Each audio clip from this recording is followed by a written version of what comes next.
$5 trillion American डॉलर्सांची अर्थव्यवस्था करपाचे भारताची आर्थिक मोख निश्चित जाल्ली असताना आयआय गोवान राज्याचो अजेंडा जाहीर केला. देशाच्या ध्येयाक बळगें दिवपाचे वाटचालीत गोंयानय तेंको दिवपाचो यत्न चलयला. हायटेक कॉरिडॉर विकसीत करपाच्या आनी तरणाट्यांक जीवन विज्ञानाचें शिक्षण दिवपाचेर भर दिला.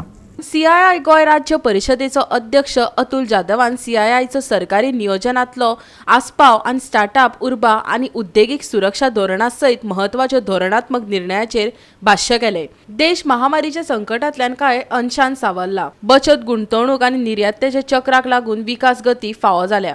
भारताच्या जीडीपीत गोयचे योगदान फकत 0.4% आसा, पण हे सगळ्यात गिरेस्त राज्यापैकी एक आसा आनी नीती आयोगाच्या शाश्वत विकास उपायाचेर बरे गुण मेळयात, अशें पश्चिम प्रदेशातले आयआयचो अध्यक्ष बी थियागराजनान सांगले.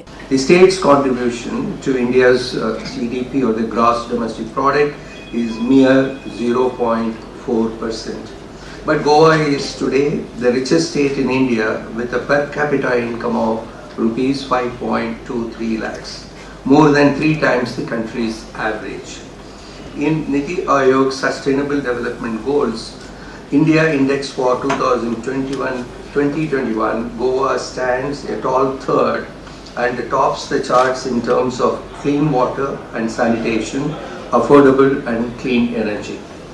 Located strategically, Goa is well poised to be one of the most unique destinations for multimodal logistics hubs, particularly from the perspective of overall logistics, and due to its strategic location, which makes it effective for trading of various economic activities and the integration of various services, thus providing end-to-end solutions. Axis bank chief economist Saugata भट्टाचार्यान अर्थशास्त्रातल्या डिजिटलायझेशनाचे महत्व पटोवन दीत पुरोगामी गोयचो आराखडो उपलब्ध करून दिलो. My sense is that Goa needs probably to move into the Massachusetts model, you know, the Boston Route 128, that corridor, high-tech corridor, particularly in life sciences again.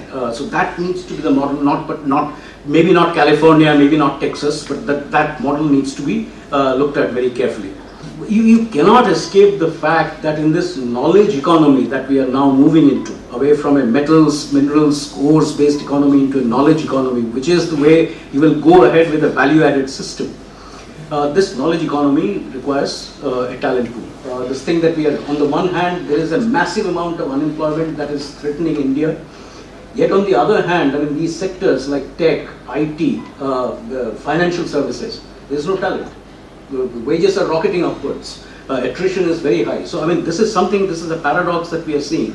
So one of the key things to move ahead in this knowledge economy is education. India has now been able to leapfrog into many of the developed markets in terms of the pervasiveness of technology that we see all around us. Digitalization is one key area.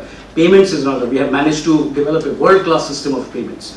So that's one. But together with, and what this is leading to is an increasing formalization in the system. So again, I mean, and together with formalization, together with this technology, financialization.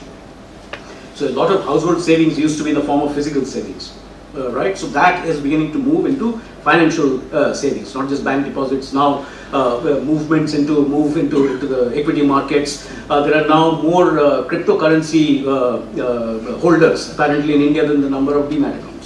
Yeah, so I mean I'm not saying that's good. I'm just saying that people are now willing to invest in the financial market. So that financialization space is going up, which gives us an additional pool of savings, which is a very good thing.